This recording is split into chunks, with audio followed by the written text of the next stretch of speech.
Hi friends, అందరికీ నమస్తే. నేను మీ కర్ణాటి. ప్రస్తుతం ఇప్పుడు ఉన్న రోజుల్లో మన పని, మన కష్టం మనం చేసుకొని బ్రతుకుతున్నా కూడా ఓర్వలేని జనాలు ఉన్నారండి. అయితే దానివల్ల నరదృష్టి వలన చాలామంది, చాలా కుటుంబాలు ఇబ్బంది పడుతున్నారు. అయితే ఈరోజు మనము ఆ నరదృష్టి ఎలా పోవాలో తెలుసుకుందాం ఫ్రెండ్స్.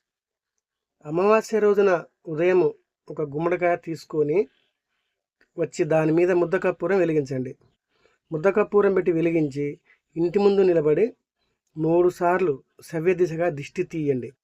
సవ్య దిశ అంటే మన గడియారం టైప్లో 3 సార్లు దిష్టి తీయండి.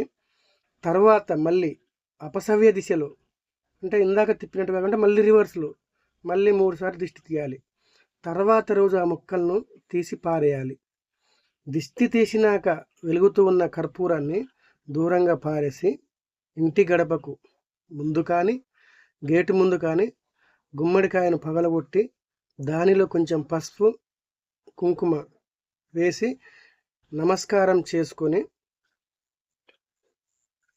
కాళ్ళు చేతులు కడుక్కొని కళ్ళు తుడుచుకొని కుడికాలు లోపలికి పెట్టి ఇంట్లోకి వెళ్ళండి.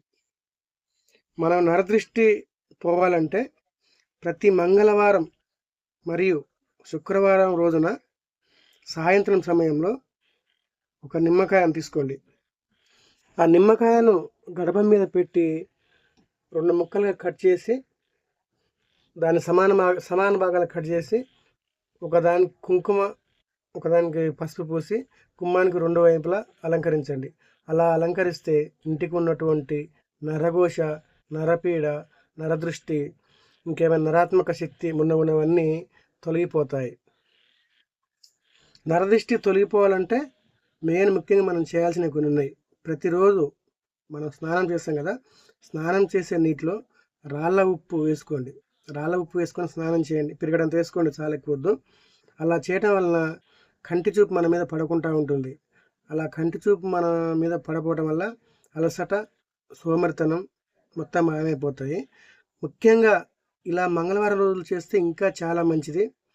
అనేక అనారోగ్య సమస్యలు కూడా తలెత్తకుండా ఉంటాయి. అలాగే వ్యాపారాలు చేసే చోట కంటి దృష్టి పోవాలి అంటే నిమ్మపండును సగానికి కోసి ఇందాక ఎలా పెట్టామో అలానే పెట్టండి. నిమ్మపండు వల్ల చాలా లాభాలు ఉన్నాయండి. వాటికి కుంకుమ, పసుపు 2 పెట్టి 2 సైడ్లు పెట్టేసేయండి. ముఖ్యంగా మంగళవారం రోజులో చేసుకోండి. కంటి దృష్టి చాలా తొలగిపోతుంది. అందులోటి మళ్ళీ ఇంకా ఏం చేయాలంటే అమావాస్య, పౌర్ణమి, అష్టమి, నవమి తిథుల్లో ఉదయం సాయంత్రం పూట ఇంట్లో సాంబ్రాణి వెలిగించండి. సాంబ్రాణి వేస్తే చాలా మంచిదండి. ఆ సాంబ్రాణి పొగ వేయటం ద్వారా చాలా మన ఇంట్లో దుష్టశక్తులున్నా కూడా ఏమన్నా వెళ్ళిపోతాయి. పచ్చకర్పూరం మరియు కస్తూరి పసుపు మరియు అత్తరు ఆ 3 గోమూత్రంలో కలిపి ఇంట వ్యాపారం చేసే చోట చల్లుకోండి. అలా చల్లటం వల్ల కూడా కంటి దృష్టి తొలగి మంచి లాభాలు పొందుతారు. రుణ బాధలు ఏమైనా ఉంటే వినాయక స్వామి ఆలయంలో అర్చన చేయటం చాలా మంచిదండి. ఎందుకంటే ప్రతిదానికి మనం వినాయక స్వామికి పూజలు చేస్తాం కదా, అలా చేయటం వల్ల చాలా మంచి జరుగుతుంది. అందులోటి మన కులదైవంకి పూజ చేయాలి ఖచ్చితంగా. వినాయక స్వామి దగ్గర పూజ చేసిన కొబ్బరికాయలో నీటిని తొలగించి అందులో నెయ్యి లేదా నువ్వుల నూనె పోసి దీపం వెలిగిస్తే మంచి ఫలితాలు వస్తాయండి. ఇట్టి బాధలు తొలగిపోతాయి.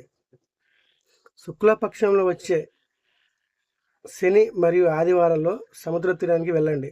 వెళ్ళి ఒక వాటరు బాటిల్ ఉంటుంది కదా, ఆ బాటిల్లో వాటర్ తెచ్చుకోండి. అందులో పసుపు పొడిని కలపండి. పసుపు పొడిని కలిపి ఇంట్లో మరియు వ్యాపార స్థలంలో చల్లుకుంటే కూడా కంటి దృష్టి తొలగిపోయి మంచి లాభాలు పొందుతారు. ఇలా చేయటం వలన ఎంత పెద్ద నరదృష్టి ఉన్నా కూడా తొలగించుకోవచ్చండి. దయచేసి ఇవన్నీ పాటించి మీరు మంచి లాభాలు నడుస్తారని కోరుకుంటూ, ప్లీజ్ లైక్ చేయండి, షేర్ చేయండి, కామెంట్ చేయండి. Thank you very so much. Subscribe చేసుకోండి నా ఛానల్ నచ్చితే. కర్ణాటక శ్రీనివాస్ టీవీపై. Thank you for watching. Thank you very so much.